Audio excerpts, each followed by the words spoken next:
So I bought this Digitech JamMan looper pedal thingy back in like mid 2009. I only used it a few times, and I decided recently I'm going to try to incorporate it into my guitar playing routine and use it to verify, quickly verify if an idea I have would work, like some melody over a certain chord progression and that kind of thing.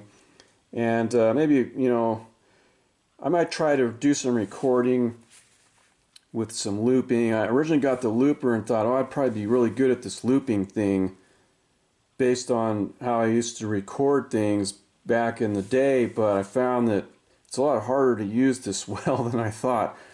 So I kind of went in the closet, and life got in the way, and it was a long time before I got to the point where I could just sit down and think, maybe I can just play around with the looper today. So now when I initially bought this, getting to the point of the video now, I saw in their little manual that came with the pedal that they had a 3-button pedal that you could buy, and one of the buttons was record and the other two was like a loop selector where you could select, you go up or down in your loops, and here on the display it'll tell you what loop you've selected. And so I went online to a forum, the DIYStompboxes.com forum, where I've hung out quite a lot over the years. And I asked a question, how do you think they did this? And I got an answer.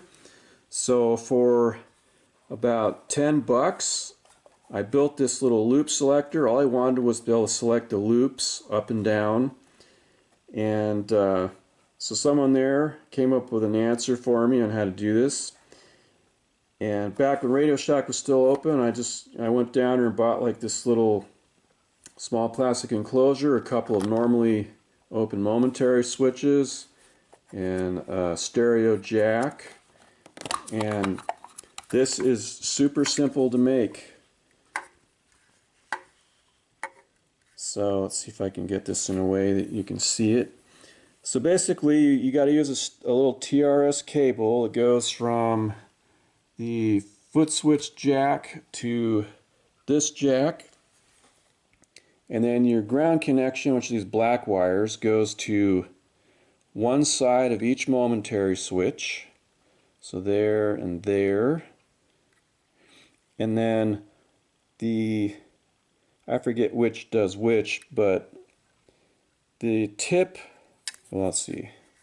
So the tip does down. So you connect one wire to the down switch, which is the tip, and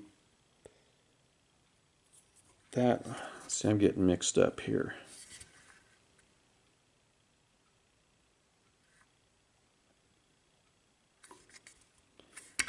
My mistake. Tip does up.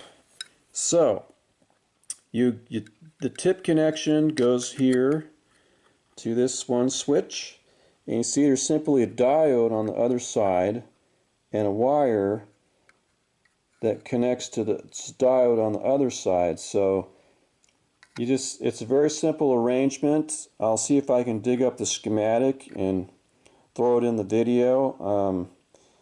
But I mean, this is super simple to make. A couple of momentary switches, a couple diodes, a little bit of wire, and a stereo jack, and a simple little enclosure, and you can make your own loop selector for $10 or less, or around $10.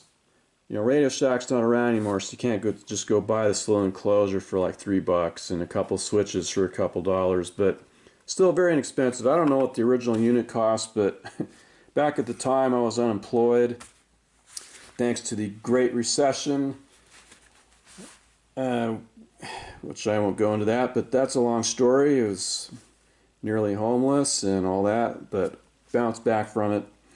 So obviously money was a big deal at the time, so you know, 10 bucks wasn't too hard to squeeze out, and so I made this little loop selector, and I'll see if I can get the schematic up for you. It's super simple, and with that, if you've been wondering how you could make your own, this is one simple, easy way to do it, and inexpensive as well. So, alright, so I found the schematic that I drew. Couldn't remember where it was, but I dug it up. It's here on my laptop. You can see it's really basic. If you wanted to, you could also add the record switch, but mainly what I did here was I was just interested in the looping up and down switch. So as you can see, we just have one wire that goes from the tip, goes through a diode to that switch, and then one end of the switch goes to ground, and then there's another diode in parallel to that goes to the second switch, the loop down switch, and that goes to the ring.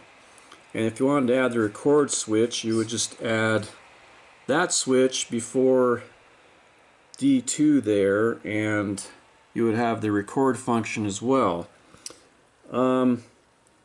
So basically you can use really pretty much any kind of regular standard diode, a 1N4001 or a 1N4148, 1N914, they all would work fine. Switches are normally open momentary type, and of course I mentioned earlier the plastic enclosure is fine. When I built my switch, I went back and looked it up on the forum. I spent $6 to make the switch, so pretty inexpensive. So there's the schematic for you.